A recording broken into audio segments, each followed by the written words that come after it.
Hello there.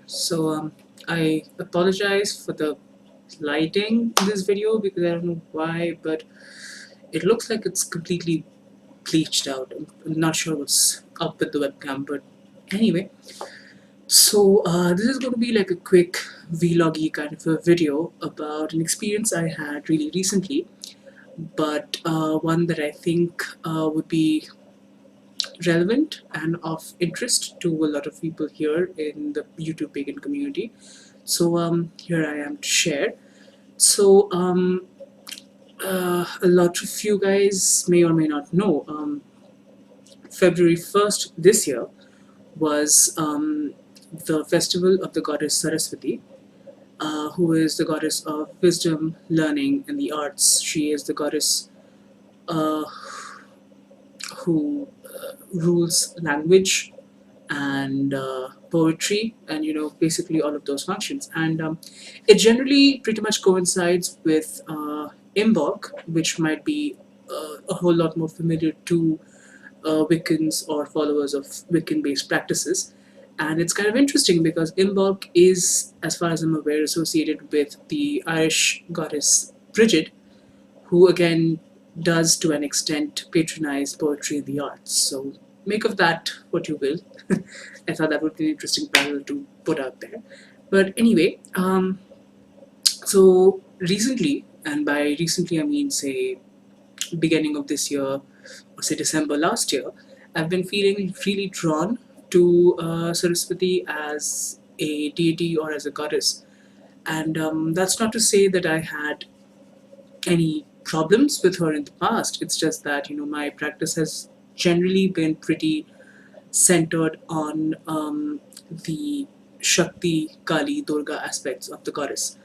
But anyway, long story short, I was feeling kind of drawn to her as a deity, and I decided to try and work with her during one of my recent workings. It was basically a verbal spell, and I asked Saraswati as the goddess of the spoken word to empower the words of the spell that I had cast and to bring it to fruition, basically to um, make the words powerful enough to manifest what I wanted.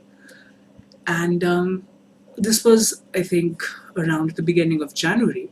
So fast forward to February the 1st, which is her festival, and of course I thought it would be a good idea to make an offering to her because I've asked her for a favor, so it's only polite and expected that you make an offering in return. So my usual format for rituals of this sort is basically I'll offer water, I'll offer incense, fruits to the deity in question, and I'll sort of chant the Sanskrit formula, which is it's a really basic Sanskrit formula where it basically means salutations to so and so goddess or so and so god. So that's like a really basic format that I do, and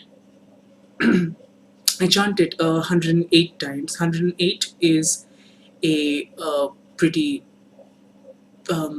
sacred number in Hindu practice. So anyway, that's just the way I do it, and it's interesting because generally, if you keep on chanting that formula for even by the time you get to around 20 or 30, you really sort of go into a trance, and I find that's when you really open yourself up to the energy of the deity that you're invoking. At least that's the way it's worked for me in the past.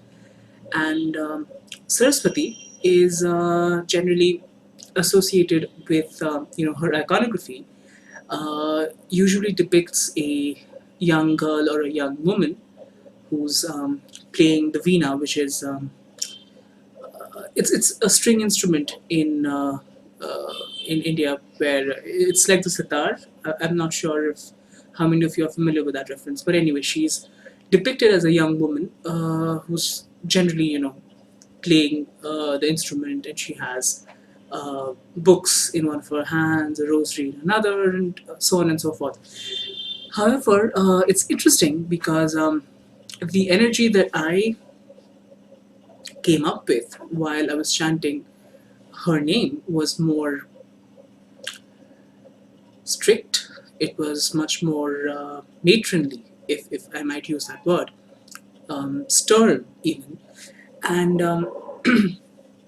to paraphrase what she said to me, and of course I say said in a very loose way, it's not as though I heard the words so much as the ideas that it sort of inspired inside my own head. That's at least for me, that's the way the gods talk. And to paraphrase what she said, uh, it went something like, as a witch, you of all people should be aware of the power that words have, and so as to ensure that your words have power, you have to stop squandering your words and your energy into spreading hatred and vitriol, and sort of um, shore up that power into your spell work. You shore up that power, you shore up the power of your words and your voice, and channel that into your spell work. That's the way that you um, really empower your spells. That's the way you really empower your words.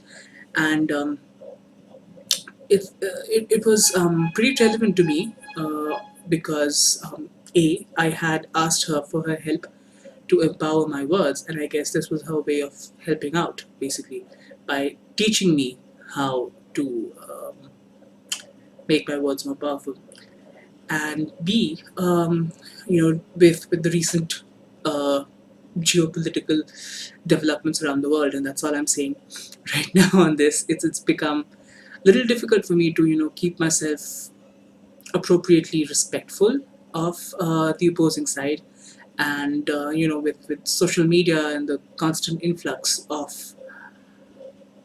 um, of hatred and vitriol in your newsfeed, you do end up, at least for me, that's a big problem that I have, wherein I might jump into a debate I feel very strongly about, and I waste a lot of energy and um,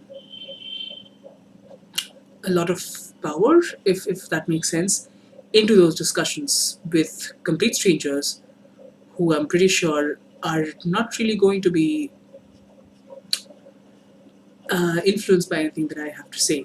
So, I guess it was an interesting experience. It definitely was an interesting experience, and I thought of sharing this because I think it's relevant to a lot of people here in this community also, and I think it's an interesting look at how the divine and the Godhead continue to speak to us if you just ask for messages, or if you just ask for them to speak to you.